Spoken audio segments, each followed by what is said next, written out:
Hello everyone, welcome back to my channel. My name is Palmy and in today's video we're going to look at creating Emissive Skin, something a bit more advanced for you beginners, but we're going to start doing more advanced stuff now because I want to take you off those training wheels and put you into advanced mode because I feel that's the best way to learn. So having said that, let's get into the tutorial right now. Okay, so here we are in Daz Studio and in today's tutorial we're going to be looking at taking those training wheels off, you beginners out there, and we're going to do some advanced stuff now.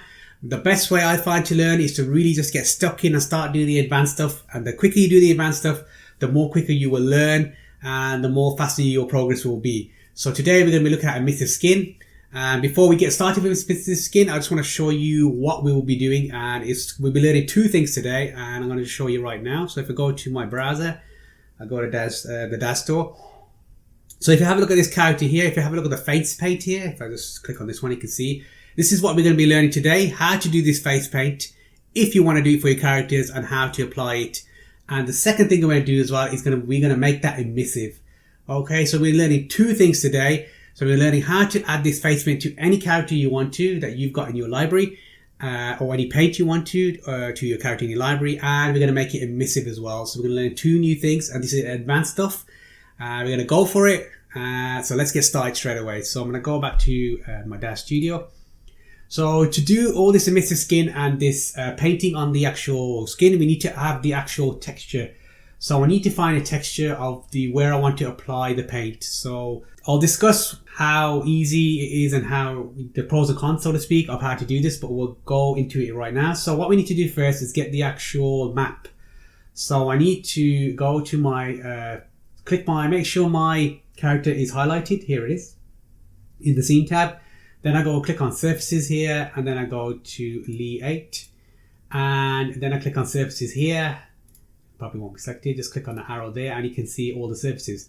So if you wanted to, for example, have paint or something around here, this would be the torso. So the best way to do that is if you click on your surface selection tool, and then when you click on the specific part, it will show you when it's highlighted what area it is. So if I click on that, you'll see on the right here, it's the torso. If I wanted just the face, I click here, it will highlight the face. Okay, so we're clear on that. If I wanted the arms, it will click on that, and then it will just highlight the arms. Okay, so let's say if I wanted the torso in this example, I click on the torso, here's the torso, and these are the maps here. So remember these maps, just like we did for the clothing, exactly the same thing.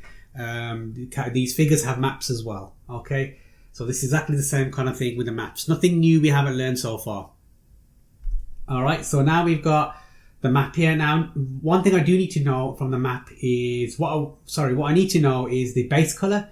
We want the base color map, which is the kind of like the original map for this character. This is the one that everything's based off. So what we need is the location and the actual what the actual name of the map is. So I'm looking for Lee 8 Torso D 1002. So I'm gonna click on this here. I'm going to go to browse, and then I want to copy this directory. So I'm going to click on here, I'm going to right click, I'm going to copy, and now I'm going to go into my photo editing software. Now the photo editing software doesn't have to be Photoshop, it can be anything that has layers in it. So any photo editing software that has layers in it, that's all that's required. So you can use GIMP, Photoshop, Corel, Paint Shop, whatever you want to use. Okay, it doesn't matter. So I'm going to go to Photoshop because I use Photoshop. I'm going to go to File, Open, and I'm going to right click and paste. I'm going to open that there. So now I'm in the actual folder. Okay, so I just need to go back to Daz Studio because I forgot what the name was. Let's go back here. So I'm looking for Lee 8 Torso D 1002. So Lee 8 Torso D 1002. So let's go find this file. Lee 8 Torso D 1002. Let's go to sort it by name. Lee Torso D. Just gonna go back. Torso D, yeah. Torso D, there it is. So I want to open it up. Just wait for that to open up. Yes, I want to open the image. Okay, so the first thing you want to do is the number one mistake that I made in previous as well is to make sure you do not save over this original. Never save over this original. What I actually recommend you to do is save it somewhere else. So that's what I'm going to do right now. So I'm going to go File, Save As, because if I save over the original, that's going to affect everything to do with that character map, because that is a base map which everything is based on for that character, for that body part, for that torso body part. Okay, so I'm going to go File, Save As, and I'm going to save it in. I've already created a folder here, so I recommend you create a separate folder. So I've got custom textures folder here. In this case, I've got the Emissive Skin tutorial folder, which I'm going to save it in there, and then I'm going to save it here. Okay, that's saved. Excellent. I think it's actual JPEG that I need to save it as. Let me just double check what the file type is. JPEG, yep, should have saved it as a JPEG. So let's go back and save it as a JPEG. So what you want to do is make sure you save the file type the same as the original file type. If it's a JPEG, save it as a JPEG. If it's a PNG, save it as a PNG. Okay, just for consistency, for the coloring and everything, to make sure the skin matches and everything as well. So I'm going to save that as a JPEG because that's what it should have been. Great, so now that we saved it, there's no way of us actually saving over the original, which is great, and now we can get on with our painting. So what we need to do now is create a new layer. So new layer here, do the new layer, and now we can choose what kind of design element you want to add on. So I've got some brushes here in mine. I've got a load of brushes that I've acquired over the months that I've been using Photoshop, and the one I'm going to use is this one here, which you've probably seen, and it's just to give you an idea. I'm not going to do anything fancy or anything, so we're just going to do some sort of where's my brush? Just want to turn it around a bit. There we go. We will do some crazy colors. Let's do some crazy colors. Choose some really bright colors as well, so really go crazy because we want that emissive paint to be really bright. So I always suggest going bright colors, so some crazy bright colors. And also it's good to have colors that are in contrast to each other. So if you're going to have blue, then have some sort of yellow, maybe just to have contrast is a good idea. And also it depends on the skin type as well. If you're going to have yellow and the skin's already pale, probably not a good idea to have yellow, so consider that as well when you're doing these painting. So I'm going to add the other one here, and that's it. I'm happy with that. It's just very basic, obviously, to do it. Now, the one thing you need to realize is that because the way these UV maps work, the mapping works, this is like, if you can imagine the body and this is going to wrap around, you need to be very careful about the specific area where you put these painting effects that you're going to put on the actual torso or face or wherever. The easiest places, the easiest maps actually to use to create the actual painting correctly is a face one. Face one's very easy. You can really get really good details on that. It's not very difficult. Then you've got the arms, which are quite easy as well to do. When you start going towards the legs, it gets a bit more difficult because obviously the wraparound, and the torso is a bit difficult as well. So if I did, for example, you know what I'm going to do? I'm going to show you right now. We'll do that today, so I can show you exactly how you have to practice basically and work out where it needs to be. So what I'm going to do actually in this tutorial is I'm going to on purpose I'm going to put it on the side here to show you what it looks like when the actual texture wraps around the figure. You'll see what it looks like. So I'm going to actually I'm going to go a bit crazy and make it big just to show you what it actually looks like. So I'm going to put one there, and I'm going to put one, we'll put one here as well. There you go. Okay. So this will give you a good idea of what it looks like. So we're happy with that. Great. So now this is our base color now. So we need to save it as our base. So this is our base color, new base color map. So file, save as, not Photoshop format. I want to save it as a JPEG. And at the end of that, the original file, I'm just going to put underscore emissive base. You can write whatever you want, anything that you can recognize. So emissive base, so I know it's the emissive base map. So you can write anything you want that is relevant to you. Okay, it doesn't matter what you actually call the file as long as you know what it is. So we save that. Great. So the next thing we need to do is now we need to create our kind of like our mask. So what we need to do is unhighlight that one. I need to create a new layer underneath this one, underneath the paint layer. So create a new layer, and I need to make that layer black. So I'm going to fill it in black. So I'm going to go to Shift and F5, and I'm going to fill it in black. There we go. So this is going to be our emissive color layer. So what that means is when we turn the emissive on, only these items here that are colored So the blue, the purple, the green, and this blue here will be only emissive. Nothing else will be emissive. So that means the rest of the skin texture won't be emissive. So that's why we're doing this. Otherwise, if we do it without that, it'll make the skin emissive as well as your face, as well as the paint emissive, and we don't want that. So File, Save As. Save it as a JPEG. Again, I'm going to save it as _emissive. We call it emissive color map. That's what it is. And save that. Okay, great. And now the next thing we need to do is create a emissive luminosity map. And what that means is, so with that luminosity map, it will only apply the luminosity to that area on the actual map. So if we don't have this luminosity map, it will just apply the luminosity to everything. So what we need to do is we need to turn these into white. So there's several ways you can do this. The easiest way in Photoshop I found is if you just go to this button here, the layers, adjustment layers, and add a levels and add a clipping mask here using that one there. And then we just turn this all the way here, and then they're all white.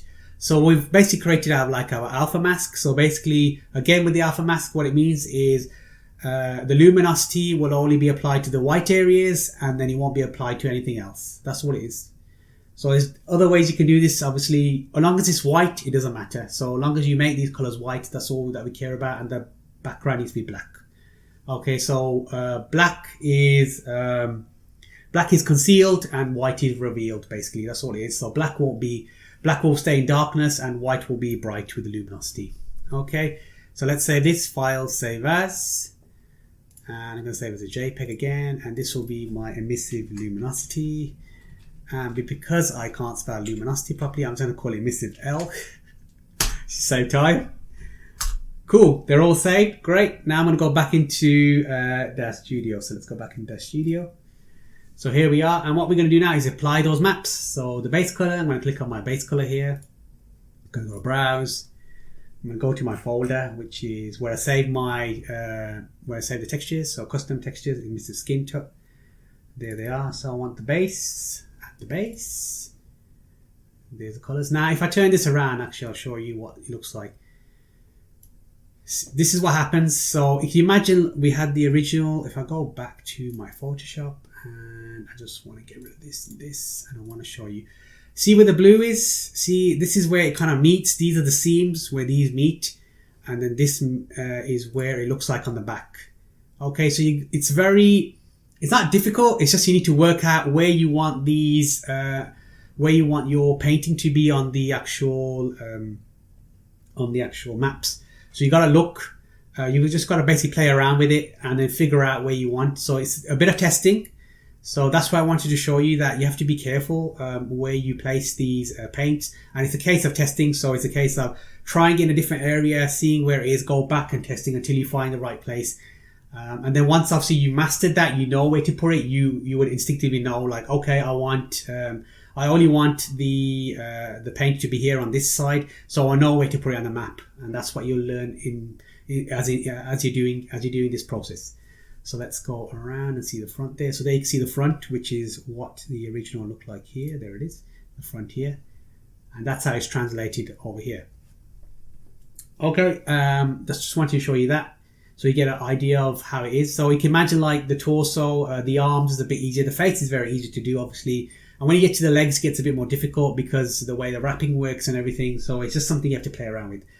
Right, having said that, let's continue with this. So I need to add the emissive map. So go down, click on here, browse, emissive color map, there it is. And I want to turn that to white.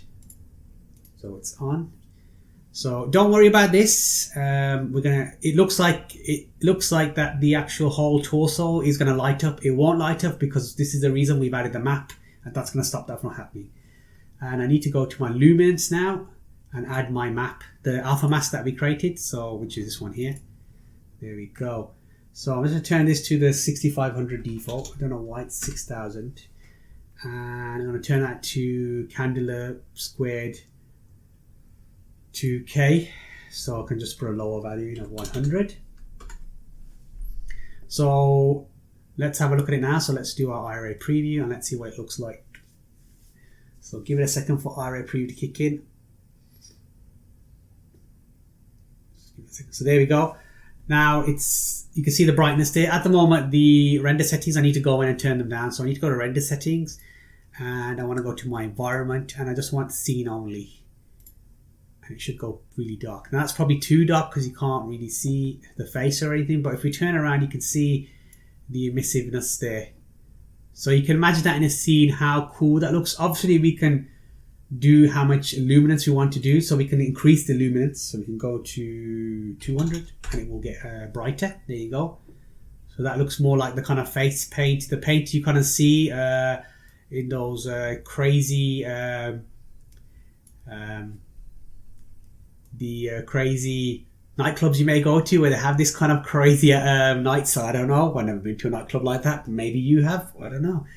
And so basically it looks very dark there. I'm just going to go to dome and scene and just turn down the environment map, so something like 0.25, and there we go. So you can still see a bit of the light there and a bit of there, maybe 0.5.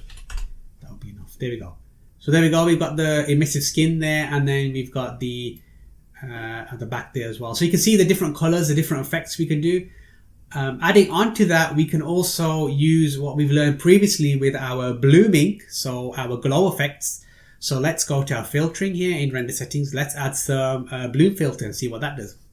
So bloom filter. So as you can see, it's too much. So what I want you to start thinking about as well as you get more advanced is to add the techniques that you've learned in previous tutorials. So I want you to build on what you've learned previously. So you're building on what you're doing. So that's the best way to learn, is always try to incorporate something you've learned previously into your new scenes. And that way you're building that learning pattern, and you're using those skills, and so you won't forget. And then, you know, you'll be using them in your renders, and you'll be thinking of great ideas as you go along. So obviously the bloom filter threshold is far too high. So let's start with our default value of 10,000. Let's see what that does. There we go. So that's kind of brought it down a bit. And maybe our brightness scale is probably too high, so let's go to 0.5, and that's why it's really super glowy. And our bloom filter radius probably needs to come down a little bit more, 0.01. Give that a second to kick in. There we go. So the brightness has gone down. So we know that the bloom filter radius was too high. So maybe 0.025, which is half of 0.05. Might give us the desired effect. There we go, a bit of glow there now. So as you can see, I'm sure you can think of many different ways of how to use this, in your scenes, and how to make it really, really cool. So there we go. So that's how you would obviously apply this paint here. So if we go back here, the same thing you would do for the paint, you would apply. Obviously, we've made that emissive. So if I didn't want that as paint, I would just go back and say, right, I don't want it emissive, so I could just turn it off to black, and now it's not emissive, and there it is. There's your paint. Obviously you can't see it because I need to put the brightness up, so let's put the brightness up back to the default. There is our paint. There's our paint there. There you can see the paint there. So another thing I wanted to show you is if we go back to our emissive color and just change it to white. Let's do that again. There we go. There we go. So there's a emissive paint. What you can do now is you can play with the emissive color now. So we can literally try different colors, and you'll get really, really cool effects with that as well. So we can go for, say, green here, bright green, and it will change all the colors that are not green to something else. So there you go. So you can experiment with that as well, and using different colors. So I can go for red here and see what happens there. There we go, that one there, he's gone brighter, and then that one's changed into a different color. Maybe you want to try a different color, like, let's try this purple here, where we already got purple, haven't we? Let's try yellow, see what happens there. And there we go. That's what happens with yellow. That color there is turned to red now. The purple that we had is green there, and that even that blue's turned to green because there we go. So you can really, really play around with this and have a lot of fun with this and add it to your scenes. It's great for nighttime scenes as a way of light. You can even use it as a way of lighting. So for example, you can put the luminosity up really high, like 500 if you wanted to, or 1000, and have that as your kind of main light. For example, if you're doing like sci-fi stuff, maybe this is part of their character. Maybe you want to add like war paint on or something like that. So really, really cool stuff you can do with this. Okay, so we've applied our actual emissive skin, which is looking really great. So how do we save this? So we need to go to File, Save As, because I want to save the actual emissive skin material. I don't want to keep applying it again and again. I just want it as a default, like, so I can just double click on it and then it will just apply to that character. So File, Save As, and then go to Material Preset here, and I'm going to give it a name, Lee 8 Emissive Skin 1. Did it spell emissive right? Doesn't really matter. There we go. Press save. So only highlight the areas that have been changed. So in this case, we only applied paint to the torso. So I want to only highlight the torso. So I want to untick everything else. The quick way to do that is click on this arrow, this option here, uncheck all. And then I'm going to go to my torso and just tick that and then do accept. And that will be saved into your smart content. So if you go to your smart content, saved files, you go to your materials, and there it is, materials. It's saved there. Now the only downside of this is the pros and cons, so to speak. Is the pro is obviously you can create really cool skin, emissive skin, make your character look very unique, which is great. The con is you can't apply this texture to another character because obviously the skin tone will be different. So if you're applying this to a character that has darker skin tone or even lighter skin tone, it just won't work. You'll see the seams. So you see the seams, for example, when we mean the seams. If I go to the actual, so if you can see, if I click on this, you can see the seam. So the seam here, these lines here, are where the seams are. So this, anything, so if you apply this texture to a character that has darker skin tone, this will be white, this will be lighter, and the rest of it will be darker. It won't match. This is the only downside we're using this. So as with everything, there's pros and cons. So it's up to you to decide how you want to do this. So there you have it. That's how you create emissive skins in Daz Studio and make your characters stand out. Consider the pros and cons as well. So such as the emissive skin texture you use for one character will not always work on another character because of the different skin tones. So that you must consider that when you're using this technique. Now I have special news for you as well. My first yoga poses set has gone live in the Renderosity store. Link in the description box down below. So if you want to support me, go and buy those yoga pose set right now. There's a bunch of yoga poses in there as well. So if you're into your yoga pose sets, go and buy them now. Very high quality if you ask me. Worked very hard on it as well. So if you want to support me, go and buy those as well. And also consider subscribing. Hit that subscribe button as well. If this video has helped you, if my other videos have helped you, consider subscribing. It helps out the channel a lot as well. And don't forget to hit that notification bell as well so you don't miss out any more tutorials. And don't forget to also leave a comment down below as well. So any other help you want with Daz Studio, let me know and I will cover that as well. And I'll see you in next week's video.